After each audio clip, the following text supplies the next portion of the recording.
आज है 22 मई 2021, सैटरडे का डे है।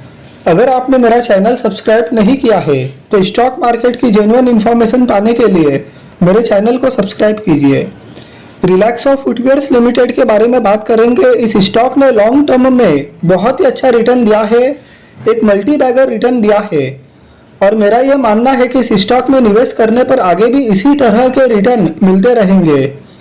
पिछले एक दिन में इस स्टॉक ने 0.14% का पॉजिटिव रिटर्न दिया है। पिछले एक वीक में इस स्टॉक ने 11.26% का रिटर्न दिया है। पिछले एक महीने में इस स्टॉक ने 15.35% का रिटर्न दिया है।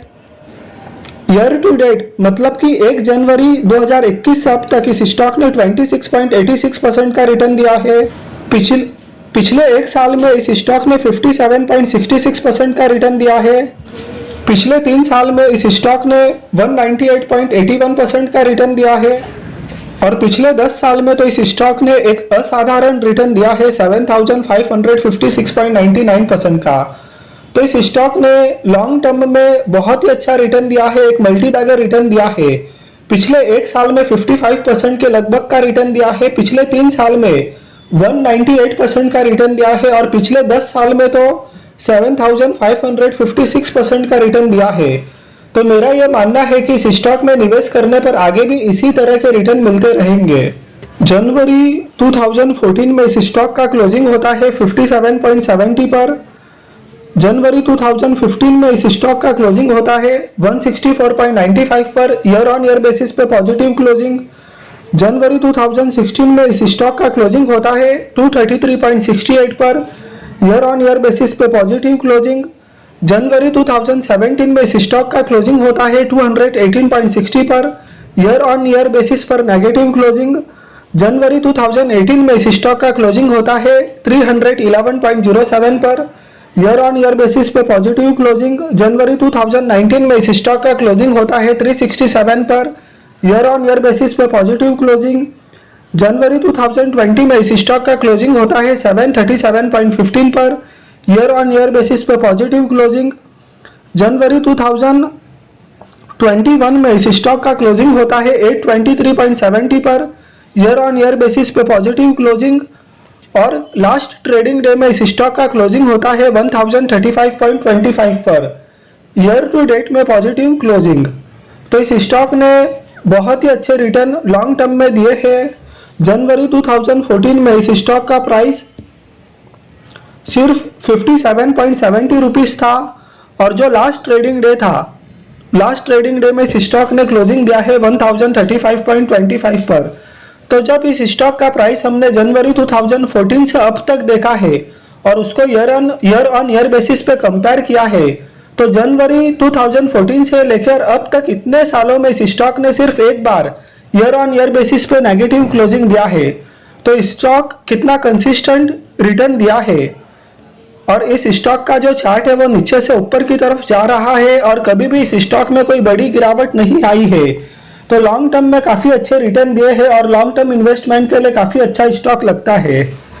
रिलैक्सो फुटवियर्स के Q4 के नतीजे फाइनेंशियल ईयर 2021 के कुछ ही दिन पहले आए थे। तो इसके Q4 के नतीजे देखेंगे। रुपीस यहाँ पर करोड़ में दिया गया है। मार्च 2020 का कंपैरिजन मार्च 2021 से होगा और पिछले क्वार्टर दिसंबर 2020 से भी कंपेयर करके देखेंगे। टोटल इनकम मार्च 2020 में 544.57 करोड़ और मार्च 2021 में 754.57 crore, year on year basis पे अच्छी जंप। पिछले क्वार्टर की बात करें दिसंबर 2020 की, तो टोटल इनकम था 675.98 करोड़। तो क्वार्टर ऑन क्वार्टर बेसिस पर अच्छी जंप और ईयर ऑन ईयर बेसिस पे तो बहुत बड़ी जंप है। प्रॉफिट फॉर द पीरियड मार्च 2020 में 51.80 करोड़, मार्च 2021 में 102.17 crore, year on year basis पे बहुत बड़ी जंप। पिछले क्वार्टर की बात करें दिसंबर 2020 की, तो प्रॉफिट था 90.07 करोड़। तो ईयर ऑन ईयर बेसिस पे तो अच्छी जंप है ही है, जबकि क्वार्टर ऑन क्वार्टर बेसिस पर भी बहुत बड़ी जंप है। ईपीएस मार्च 2020 में 2.09, मार्च 2021 में 4.11, ईयर ऑन ईयर बेसिस पे बड़ी जंप। पिछले क्वार्टर की बात करें दिसंबर 2020 की तो ईपीएस था 3.63, तो क्वार्टर ऑन क्वार्टर बेसिस भी बहुत बड़ी जंप।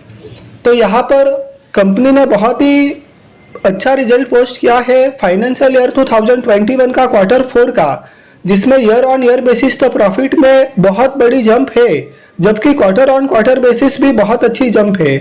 तो बहुत ही अच्छा रिजल्ट रिलैक्सो फुटवियर्स ने क्वार्टर 4 का फाइनेंशियल ईयर 2021 का पोस्ट किया है।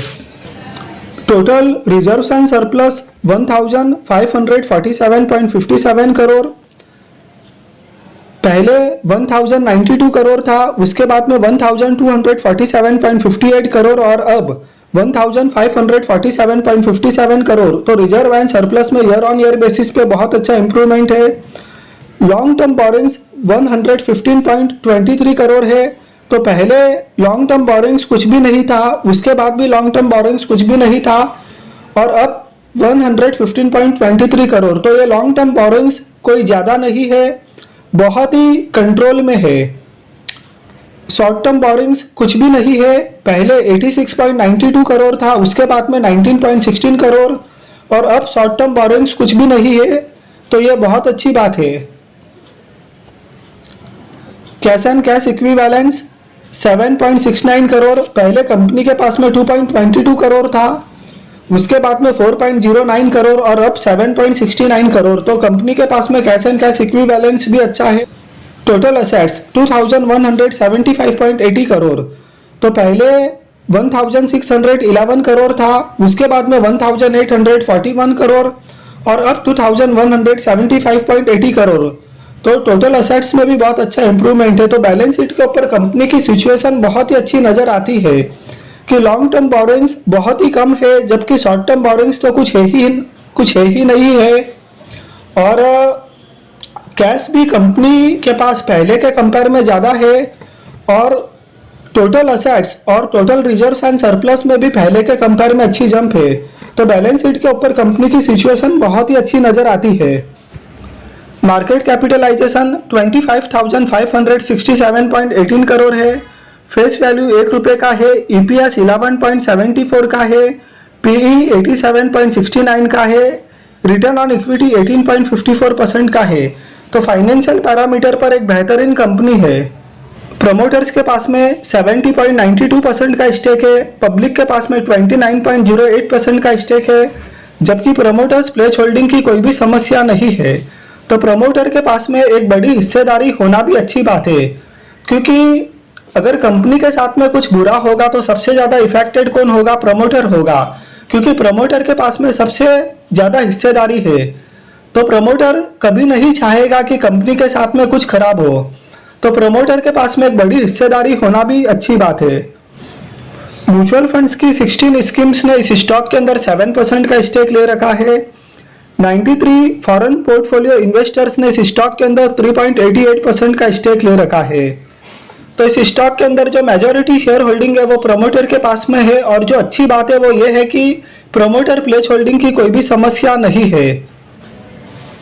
Relaxo footwears long term investment के लिए काफी बेहतरीन स्टॉक लगता है, जिसने लॉन्ग टर्म में बहुत ही अच्छा रिटर्न दिया है और मेरा यह मानना है कि यह स्टॉक लॉन्ग टर्म में इसी तरह से रिटर्न देगा। पिछले 1 साल में इस स्टॉक ने 55% का रिटर्न दिया है, पिछले 3 साल में इस स्टॉक ने 198% का रिटर्न दिया है और पिछले 10 साल में 7,500 के ऊपर का इसने रिटर्न दिया है। तो बहुत ही मल्टीबैगर स्टॉक ये रहा है। इस कंपनी का फाइनेंशियल ईयर 2021 के क्वार्टर 4 के नतीजे काफी बेहतरीन आए हैं, जिसमें ईयर ऑन ईयर बेसिस में तो प्रॉफिट में बहुत बड़ी जंप है, जबकि क्वार्टर ऑन क्वार्टर बेसिस पर भी प्रॉफिट में अच्छी जंप है। बैलेंस शीट के ऊपर कंपनी की सिचुएशन काफी अच्छी नजर आती है कि लॉन्ग टर्म बोरिंग्स काफी कम है, जबकि शॉर्ट टर्म बोरिंग्स तो बिल्कुल नहीं है। तो काफी बेहतरीन स्टॉक है। प्रमोटर के पास में 70% के लगभग की होल्डिंग है, प्रमोटर प्लेस होल्डिंग की कोई भी समस्या यहाँ पर नहीं है। तो लॉन्ग टर्म इन्वेस्टमेंट के लिए काफी बेहतरीन स्टॉक लगता है, जिसमें निवेश करने पर आगे भी इसी तरह के रिटर्न मिलने की पूरी संभावना है। तो आप अपना एनालिसिस कीजिए, रिसर्च कीजिए, अपने फाइनेंशियल एडवाइजर्स की सलाह लीजिए और तब भी आप इसमें निवेश कीजिए। वीडियो आपको पसंद आया हो तो लाइक कीजिए, चैनल को सब्सक्राइब कीजिए। Thank you.